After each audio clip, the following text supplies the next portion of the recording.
My name is Augustus Muli and I'm the party leader of National Liberal Party. Leo niko hapa na viongozi wa vyama vingi tofauti, but we are here with one objective. Today we have filed a petition in Parliament, and this petition seeks to amend Section 25 of the Political Parties Act 2011, which governs the distribution of monies from the political parties fund.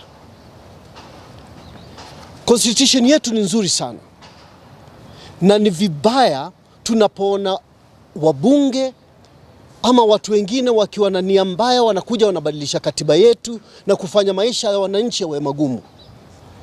This section affects the political parties in this country, the 91 registered political parties. Katiba katika section 21 inasema bunge inafaa kuregulate hizi vyama zote. All these political parties are supposed to be funded. Article 91 of the Constitution says Parliament shall enact legislation for the funding and regulation of political parties. Na inasema vyama vyote, all political parties that are registered, na inapeana mkataba, inapeana how it happens. Zile vyama ambazo zina take part in an election lazima ziwe funded. Lakini hapo katikati ukaingia wakati Parliament ikabadilisha, ikasema vyama hizi zitapata pesa kiasi hiki na vyama hizi hazitapata pesa. Now we are in a democracy. We are changing. We are at a critical time in this country where democracy must reign. Sasa, as we are talking, out of 91 registered parties, only 47 parties are funded. 54 parties ambazo ziko licensed, ziko na maofisi, ziko fully compliant, they get 0. Na katika hizo 47 parties that are funded, only 3 are really getting the money to help them run their work as political parties. A party gets 600 million, while another party gets 20,000 in a whole year. And we are expected to be all fully compliant. We are all expected to follow certain criteria. Kila chama, kila registered party lazima iwe na maofisi in half of the counties. It must maintain a certain minimum number. And one party is given 600 million, another party is given 0 and expected to perform the same.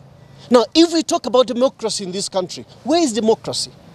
So our call today, as we launch this petition in Parliament, our call today is to the President of this country, who is the main chief custodian of our Constitution. Please support democracy in this country. Tumeongea na wabunge kadhaa, and many of them see our reasoning. All the members of Parliament belong to us. They belong to political parties, and many of them are in these parties that are getting minimal funding from the government. So today we have started this petition. We have started this journey. And we want Parliament to support political parties. The whole country is in a state of change now. As we approach 2027, please let's have a fair playground where each political party that is fully registered is given a fair chance to compete. There are a lot of young people in this country who are registering as voters, who are registering in political parties. If the government does not support them, how can the government purport to support democracy? And in the beginning, when the Constitution was promulgated, it clearly stated how funding for political parties is supposed to be. But that has been thrown under the bus. Greed has come in, and some political parties want to take all the money. Na wajinacha vyama vingine ambao wanaziita ati vyama vidogo. There's no small party, there's no briefcase party. Every party that is fully registered, fully compliant, must be fully recognized by the government and funded by taxpayers' money. Thank you. There was a time in this country when we only had one political party, Kwa wale tulikuwepo kitambo, kulikuwa wakati tulikuwa na chama kimoja, kilikuwa kikiitwa Baba na Mama. Vyama vile vingine vyote vilifagiliwa mbali. Na Baba na Mama ndio ilikuwa inaleta kuanzia kansela mpaka rais. Naona njia moja ya kuua vyama Kenya ni kuvinyima pesa. One of the best ways to kill a political party is to starve it of resources. Deliberately. Kwa sababu unafaa kuwa na ofisi 24 Kenya nzima. Unafaa kuenda utafute members 1000 katika county 24 za Kenya. Unafaa kulipa wafanyikazi na unafaa kuweka mikakati ya uchaguzi. Na haupewi hela hata shilingi moja na serikali. Na katiba inasema unafaa kupewa pesa na serikali. Na mkipewa pesa, chama kimoja viwili vinachukua yote nusu. Kama sasa mwaka huu pamepeana shilingi bilioni 1.4. Milioni 700 imeenda na wazee wawili. Zile zingine zimegawiwa the rest of the political parties ambazo ni kama 45. Na katikati hizo 45 kuna zingine zinapata shilingi 20,000 ama 1,100 to operate on for the whole year. That is unacceptable. It cannot happen. Kuna vyama 54 ambazo hazipati hata ndururu hawapati. Hivi vyama vinafaa kuwa na maofisi, kuwa na wafanyikazi, na tunaposongea 2027 zinafaa kujitayarisha kwa uchaguzi. Wakenya tusipoangalia, vyama vitafutiliwa mbali, mtabaki na kimoja, tutarudi enzi za baba na mama. Ambapo chama kimoja kilikuwa kinasema utakula nini, utalala wapi na utaoa nani. Na yeye kuwa nani usifikiri ni mchezo. Watu walikuwa wanapatiwa talaka kwenye ofisi za KANU kitambo. Nani akumbuki hiyo? Tusirudi hapo ndugu zanguni. Asanteni. Jina langu ni Julius Wambua na mimi ni mwenyekiti wa kitaifa wa chama cha Party of Independent Candidates of Kenya, PIC. Thank you. Kwa majina mimi naitwa Alfaya Gufana nikiwa mwenyekiti wa kitaifa wa National Agenda Party of Kenya. I'll summarize in English and then say 2 words in Kiswahili. What we are saying, according to the 2010 Constitution, Kenya is a multi-party democracy. And we also recognize that everything rises or falls with leadership. Political parties play many roles. Apart from recruiting people into leadership or governance, we also field people into positions where they can go and representation. We also are supposed to deal with issues of policy formulation and alternative policy formulation. That means that we need to have resources that can enable us to be strong institutions that can actually do research and work out to bring out solutions to the problems that we face as Kenya and even at a global level. When we stifle political parties, when we starve political parties by legislation that even says, for me as a founder and chairman of a party, I cannot contribute more than 5% of the revenues of the political party. We would like you as the media to be able to do political, civic education to make people to understand the so-called weak parties or the so-called small parties are not your enemies. Because most of the so-called small parties are the ones who come out talking about issues. The other bigger so-called bigger parties are actually they are the ones who balkanize this country along ethnicity. What we are saying, we as the so-called small parties, we may seem not to have failed. But our failure is because for us to compete with the so-called big parties, we need resources. And this is not for the small parties alone.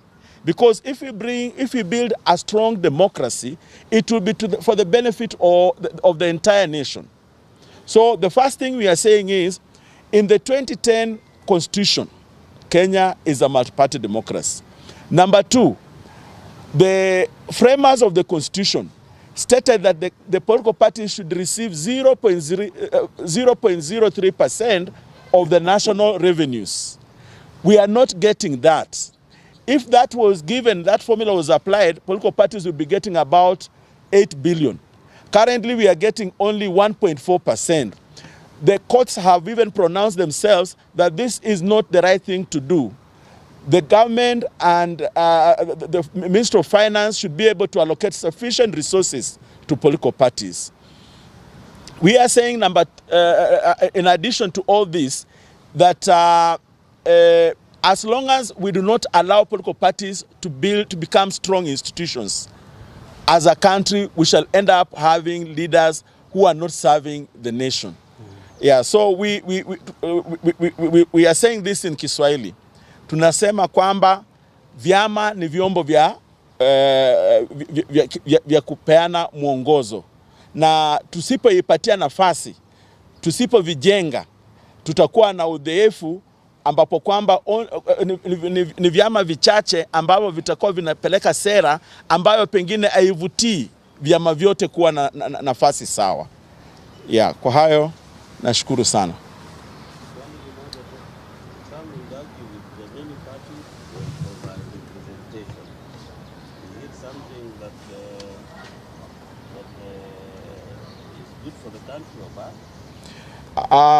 If I was able to just talk about whether we are overrepresented. One of the biggest, we are in a continent called Africa. And in Africa, we know we have suffered greatly from neocolonialism, we have slavery, and now we have also suffered from, as I said, about colonialism. And in a sense, many of our people have been alienated from good governance. We believe that having many political parties is a symptom of the fact that people feel that when people are in power, they don't give out equal distribution of resources. So that's why we are saying that as new crop of leaders, as new crop of politicians in this country, we are agitating for a level playing field. Because as long as we continue to perpetuate the kind of system where we have only a few people who have been in governments, people who have come from certain communities or certain regions, are the ones who are forming political parties, we end up in a scenario whereby the majority of the people are still alienated in terms of providing good governance. And in democracy, the more competition, the better. The more ideas, the better. It is not true that when you have few political parties, then you have a better governance system. If it was true, during the Baba na Mama time, when we had only one single party system, then we would have seen a scenario whereby at least at the end of the day, the country was enjoying democracy. But we know, those of us who are old enough, we know that the Nyayo chambers were full of people who are being held by the government for speaking out the truth and for fighting for democracy.